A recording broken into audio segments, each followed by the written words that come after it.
Morning everyone, whoever's listening. And if nobody's watching these videos, then this is just a diary for my future reference, looking back on all of these when I'm an old man sitting in my chair. It is the 8th of October 2023, and it's Tan, my partner's second day at work.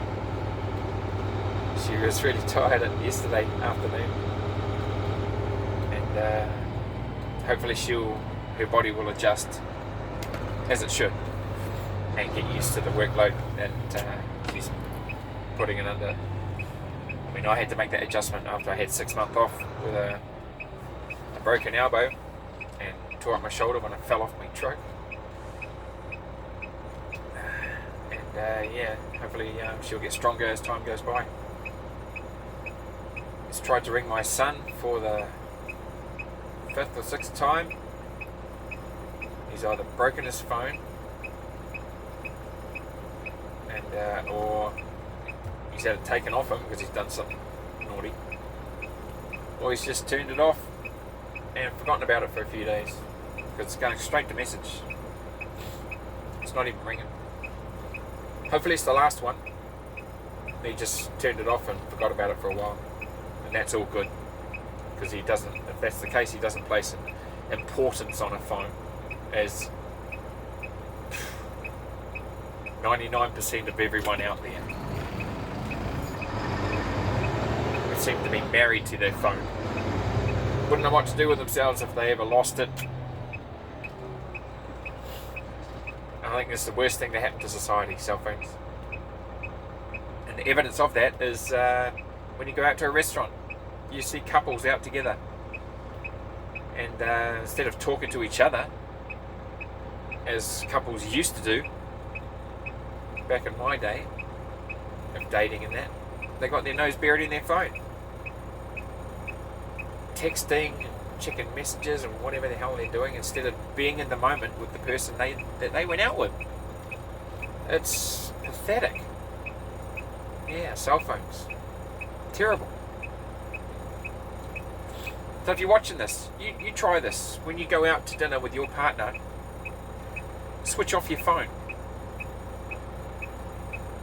Don't leave it at home, because you might need it in an emergency or whatever. But that's the only good thing about cell phones. It's emergency services can be immediately contacted wherever you are. But apart from that, yeah, turn it off and enjoy your evening out with your partner. What, you run out of things to talk about, so you stare into your phone? If that's the case, then you shouldn't be together.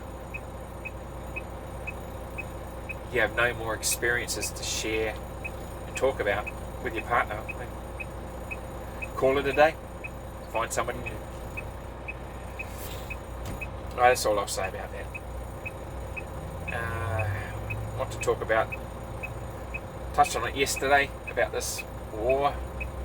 It's escalating. Hamas is being taken out systematically by Israel, which is a good thing. Hezbollah is gearing up to attack Israel as well. And Iran has told the US, threaten them. If you don't send the message to end the war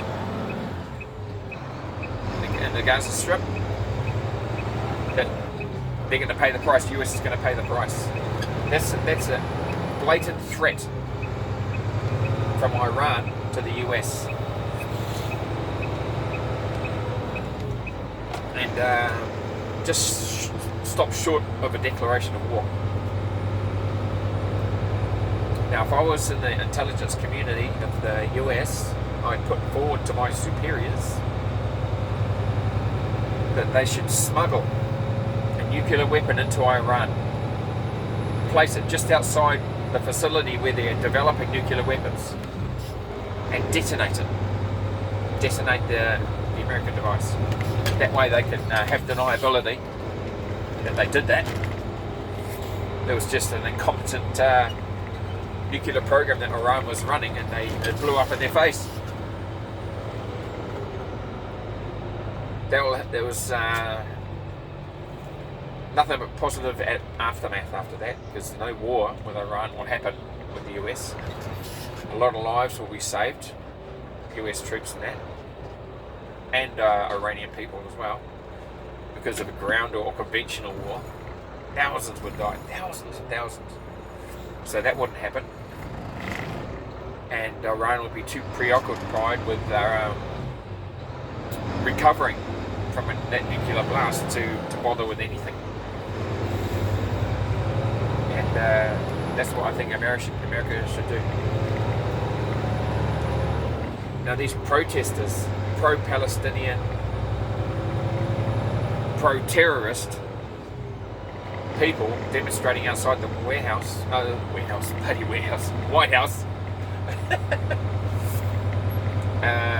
vandalising the fence of the White House, stopping short of jumping the fence because they know Secret Service will just cut them down, just shoot them.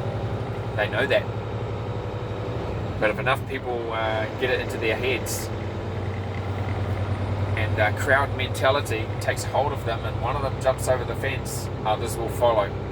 And there'll be a flood of people jumping over that fence in the White House, rushing in the White House. Now, a lot of people are going to die. Those Secret Service agents will just open up and start blasting away.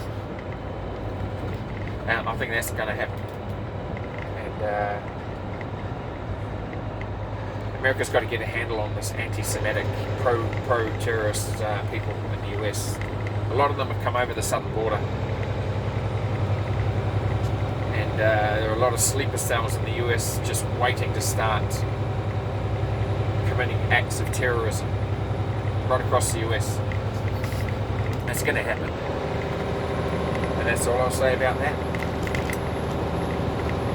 And it's going to be a good day, so I'll catch you on the next one. See ya.